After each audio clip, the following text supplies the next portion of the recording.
ఈ పప్పు కోసం మనం ముందుగా పెసరపప్పుని 2 సార్లు బాగా శుభ్రంగా కడిగి ఒక 15 నిమిషాల పాటు నానబెట్టుకొని కుక్కర్లోకి తీసుకోవాలి. ఆ తర్వాత ఇప్పుడు ఇందులోకి 2 లేదా 3 వరకు మీడియం సైజ్ టమాటాలు కట్ చేసి తీసుకోవాలి. అలాగే కారంకి తగ్గట్టుగా 5, 6 వరకు పచ్చిమిరపకాయలు కూడా కట్ చేసి తీసుకొని దాంట్లోకి కొంచెం పసుపు కూడా యాడ్ చేసుకొని ఒకసారి ఈ విధంగా బాగా కలుపుకొని ఆ తర్వాత మనం కుక్కర్కు మూత పెట్టి దీని మొత్తాన్ని కుక్కర్లోనే బాగా మెత్తగా ఉడికించుకోవాలి. ఒక 5, 6 విజిల్స్ వస్తే సరిపోతుందన్నమాట.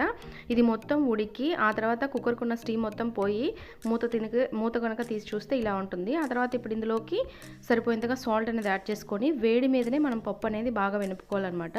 వేడి మీద కనుక వెనిపాము అంటే పప్పు అనేది మనకి తొందరగా మెదుగుతుంది. ఇప్పుడు మనం మంటని సిమ్లోకి అడ్జస్ట్ చేసి పెట్టుకొని ఇప్పుడు ఇందులోకి పచ్చిమిరపకాయల కారం కనుక సరిపోదు అనుకుంటే 1 టేబుల్ స్పూన్ వరకు మసాలా కారం కానీ సాంబార్ కారం కానీ తీసుకోవచ్చు. ఈ కారం వల్ల మనకి ఈ పెసరపప్పు అనేది స్మెల్ లేకుండా బాగుంటుందన్నమాట. ఆ తర్వాత ఇప్పుడు ఇందులోకి టేస్ట్కి సరిపోయేంతగా చింతపండు గుజ్జు అనేది తీసుకొని ఇప్పుడు వేడి మీదనే వీటి మొత్తాన్ని బాగా వెనుపుకోవాలి. అప్పుడు ఈ కారంకున్న పచ్చివాసన పోయి పప్పు అనేది మనకి మంచి టేస్ట్తో వస్తుందన్నమాట. ఇలా చేస్తే చాలా చాలా బాగుంటుంది. సో ఇప్పుడు ఇందులోకి మన కన్సిస్టెన్సీ తగ్గట్టుగా వాటర్ అనేది చూసి అడ్జస్ట్ చేసుకొని యాడ్ చేసుకోవాలి.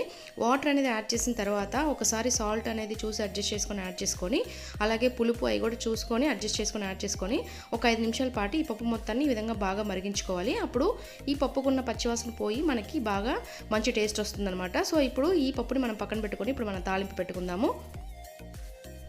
తాలింపు కోసం ఒక పెద్ద గిన్నెని స్టవ్ మీద పెట్టుకొని హీట్ చేసుకొని ఇప్పుడు ఇందులోకి 4-5 టేబుల్ స్పూన్ల వరకు ఆయిల్ అనేది యాడ్ చేసుకోవాలి. ఆయిల్ హీట్ ఎక్కిన తర్వాత ఇప్పుడు ఇందులోకి తాలింపు గింజలు యాడ్ చేసుకోవాలి.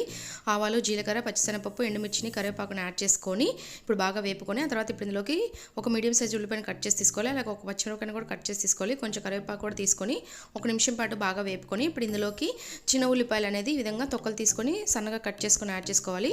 వీటిని కూడా మొత్తం మనం బాగా వేపుకోవాలి మీడియం హీట్లోనే. ఆ తర్వాత ఇప్పుడు ఇందులోకి మనం ముందుగా వెనిపెట్టుకున్న పప్పు అనేది యాడ్ చేసుకోవాలి. ఇక్కడ పప్పు యాడ్ చేసే క్లిప్ అనేది కొంచెం మిస్ అయిందనమాట.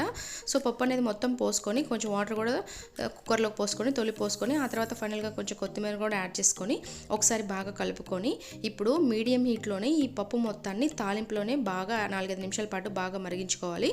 అప్పుడు మనకి పప్పు అనేది మంచి టేస్ట్ వస్తుంది. చాలా చాలా బాగుంటుంది అనమాట. ఈ తాలింపు ఫ్లేవర్ మొత్తం మనకి ఈ పప్పుకి పట్టి సూపర్గా ఉంటుంది. చాలా చాలా బాగుంటుంది. ఈసారి పప్పు అనేది మీరు ఈ విధంగా ట్రై చేయండి.